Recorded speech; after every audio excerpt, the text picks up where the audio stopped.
तर श्री स्वामी समर्थ अवधूत चिंतन श्री गुरुदेव दत्त श्री स्वामी समर्थ.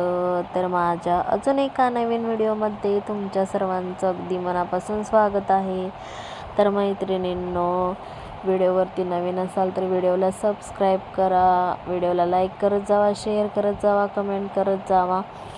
तर मैत्रिणींनो, तर मी तुम्हाला आज काही थोडीशी माहिती सांगते.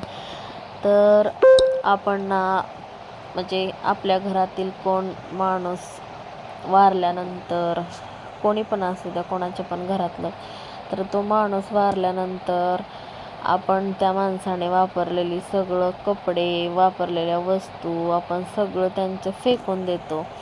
तर कारण त्यांची आठवण आपल्याला येऊ नये म्हणून. का तर त्या वस्तूंकडे, त्या कपड्यांकडे बघितली तर आपल्याला त्या व्यक्तीची जास्त आठवण येते, म्हणून त्या वस्तू आपण फेकून देतो. पण त्याने कमवलेला पैसा, त्याने विकत घेतलेली गाडी, आपल्याला दिलेलं सोनं, त्यानं विकत घेतलेली जमीन, त्यानं कष्टानं उभं केलेलं घर आपण सोडून देतो का? जर हे असं आपण त्यानं फक्त कपडे, चपला, त्यानं वापरलेल्या वस्तू फेकून देतो, त्याची आठवण येते किंवा ते चांगलं नसतं म्हणून, मग हे का नाही आपण फेकून देत किंवा दुसऱ्याला देत किंवा ते विसरून? असं का? तर असं काही नसतं का? त्यानं कमवलेल्या घराकडे, शेताकडे, गाडीकडे बघून आपल्याला त्याची आठवण नाही येत का? मग का फक्त त्याचे कपडे आणि चपला, वस्तू त्यानं घेतलेलं त्याच्याकडेच बघून आठवण येते का? तर त्याने कमवलेल्या वस्तूंकडे बघून, गोष्टींकडे बघून आपल्याला त्याचे आठवण नाही येत का? मग ती का नाही आपण फेकून देत? तर जग हे स्वार्थाचं असतं, कारण इथे कोणी ना कोणाचं, सगळे आपल्या त्यांच्या स्वार्थासाठी असतात.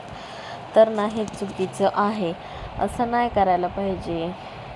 त्यानं वापरलेली वस्तू फेकून द्यायचं किंवा असं. तर हेच थोडीशी माहिती तुम्हाला मी सांगण्याचा प्रयत्न केला. तर आपल्याला त्यांच्या सोयीनुसार लोक महत्त्व देतात, त्या पलीकडे आपलं अस्तित्व काहीच नसतं. इथे कोणी कोणाचं नसतं, सगळे आपल्याला त्यांच्या सोयीनुसारच महत्त्व देत असतात, असं असतं. तर व्हिडिओ छोटासा कसा वाटला नक्की कमेंटमध्ये सांगा. तर श्री स्वामी समर्थ. बाय.